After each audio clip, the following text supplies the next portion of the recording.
It was a cold February night in 2022 when something unthinkable happened in southern Mexico. A woman working late at a hotel reception desk receives an urgent call from her husband. He's been robbed, his motorcycle stolen right out from under him while he was running errands. Determined to recover what was taken, the couple sets off into the dangerous streets of their crime-ridden city. But as they ventured deeper into the darkness, neither could have predicted the horrors that awaited them or how drastically their lives would change within hours. Hey friends, you're in Dreamcatcher Stories, your cozy corner for stories that got lost along the way. Hit me up in the comments and tell me how this one hits you. Now, let's get sneaky and peek behind the curtain. The story begins in San Cristóbal de las Casas, a picturesque yet perilous town nestled between rolling hills and vibrant landscapes. On the surface, it looks like any other charming Mexican locale, with cobblestone streets, colorful buildings, and bustling markets. Yet beneath its beauty lies a darker reality, a place riddled with street crime, drug trafficking, and violence. It's not uncommon for locals to warn visitors against wandering alone after sunset, especially in certain neighborhoods known for gang activity. For residents like Paula Ruiz, however, life here is simply part of the routine. She knows the risks, but has learned to navigate them carefully over time. Paula, a 41-year-old receptionist at a 4-star hotel, had just wrapped up another long shift on Saturday, February 19th. The lobby buzzed all evening with tourists checking in, asking questions about local attractions, or requesting clarifications about directions. By 11 p.m., things finally began to quiet down, giving her a moment to breathe. That's when her phone rang. It was her husband, Miguel, his voice tense and hurried. Someone had stolen his motorcycle, a prized possession and essential mode of transportation for their daily lives. Frustrated but resolute, Miguel asked Paula to meet him so they could search for the thief together. Paula hesitated. She knew better than to chase trouble in such a volatile area, but she also understood her husband's frustration.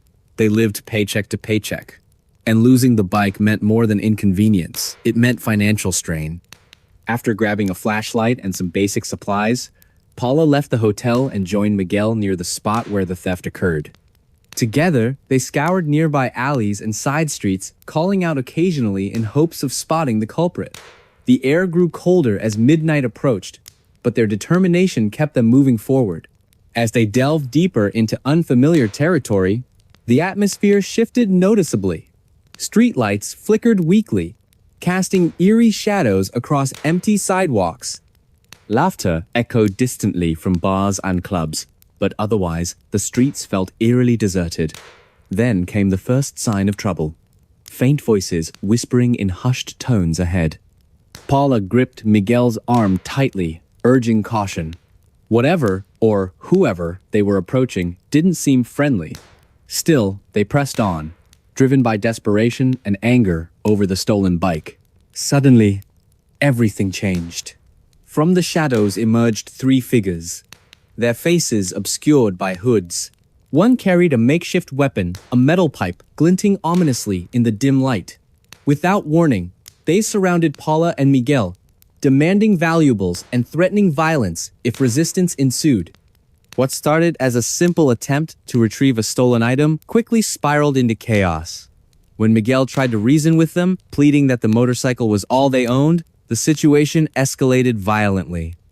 A struggle broke out, brief but brutal. In the confusion, Paula managed to break free, stumbling backward into the darkness. But Miguel wasn't so lucky. His cries for help faded as the attackers dragged him away, leaving Paula stranded and terrified. Alone and overwhelmed, Paula did the only thing she could think of: run. Her heart pounded wildly as she sprinted through winding alleyways, adrenaline masking the pain in her legs. She eventually stumbled upon a small convenience store still open late, collapsing inside as tears streamed down her face. Gasping for breath, she begged the clerk to call the police.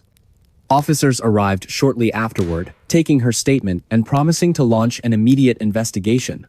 But deep down, Paula feared the worst. This wasn't just a robbery gone wrong, it was a nightmare unfolding in real time. Let's rewind slightly to understand the couple's background. Paula and Miguel weren't reckless people. Quite the opposite. They were hardworking individuals who had built a modest life despite the challenges of living in such a volatile environment. Paula often joked that surviving in San Crisol required equal parts courage and luck. Over the years, they developed coping mechanisms, avoiding certain areas, staying vigilant, and relying on each other for support. Their bond was unshakable, forged through shared struggles and dreams of a better future. So when Miguel disappeared without explanation, Paula's world crumbled. Not knowing whether he was alive or dead consumed her every waking thought. Days turned into weeks as authorities combed the city for clues. Despite extensive searches and interviews with potential witnesses, no concrete evidence surfaced. Rumors circulated among locals, ranging from plausible theories, gang initiation rituals, to far-fetched speculation. Kidnapping rings targeting foreigners. Social media played a significant role in spreading awareness, with amateur detectives dissecting details posted online. Some suggested Miguel might have crossed paths with someone involved in organized crime. Others pointed to the prevalence of human trafficking in the region, speculating that victims were often targeted indiscriminately. Each theory added layers of complexity to an already baffling case. Meanwhile, Paula found herself trapped in limbo. Unable to focus on work or sleep peacefully, she spent countless nights replaying the events of that fateful evening in her mind. Friends and family rallied around her, offering emotional support and practical assistance. But nothing could fill the void left by Miguel's absence. As weeks stretched into months, hope dwindled. The once bustling household fell silent, save for the occasional sound of Paula sobbing quietly in her room. Her grief became a constant companion, shadowing her every move. Then came the twist. Nearly 6 months later, a breakthrough emerged. Investigators discovered a lead linking Miguel's disappearance to a series of unsolved crimes involving missing persons in the same vicinity. Among the recovered items was a blood-stained jacket believed to belong to Miguel. DNA testing confirmed the match, sending shockwaves through the community. Authorities speculated that Miguel might have been abducted and held captive before meeting a grim fate. While the exact circumstances remained unclear, one thing was certain. The perpetrators hadn't acted alone. Evidence suggested ties to a larger criminal network operating throughout the region. Public fascination with the case skyrocketed following these revelations. True crime enthusiasts flocked to forums debating possible motives and outcomes. Podcasts dedicated to exploring similar cases gained traction, drawing millions of listeners eager to piece together fragments of information. Episodes examining societal factors contributing to high crime rates resonated strongly with audiences navigating uncertain times.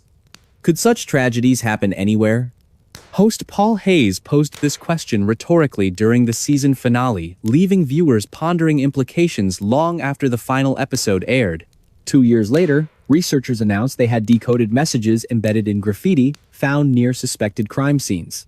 Using sophisticated image recognition software, analysts identified recurring themes tied to specific locations and dates corresponding to known incidents.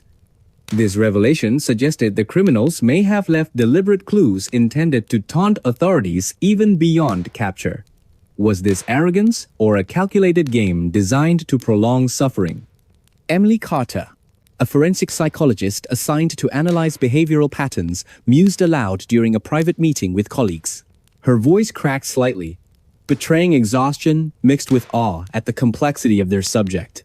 Atmosphere shifted dramatically as public interest surged once again. Forums buzzed with discussions, piecing together timelines and debating theories. Conversations ranged from speculative musings to well-researched arguments supported by data.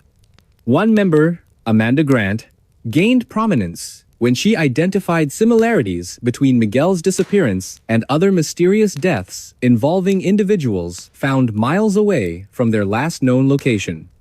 Her findings prompted renewed scrutiny of potential links previously dismissed as coincidental. Are we looking at copycat crimes? Or does this suggest something larger? Families affected by similar losses gather annually to honor their loved ones, finding solace in shared memories and unwavering determination. "We won't stop fighting," says Linda Hayes during a memorial service held near San Crisol. Her voice cracks with emotion, underscoring the personal stakes involved. And so, The legend persists not merely as a relic of the past, but as a testament to human resilience in the face of incomprehensible evil. And there we go, another memory back from the dark. Don't go too far, I've got more mysteries itching to be told. What do you think happened to Miguel? Let me know in the comments below. Your thoughts matter, and they shape the stories I share next. So go ahead, type it out, and hit send. I'll see you there.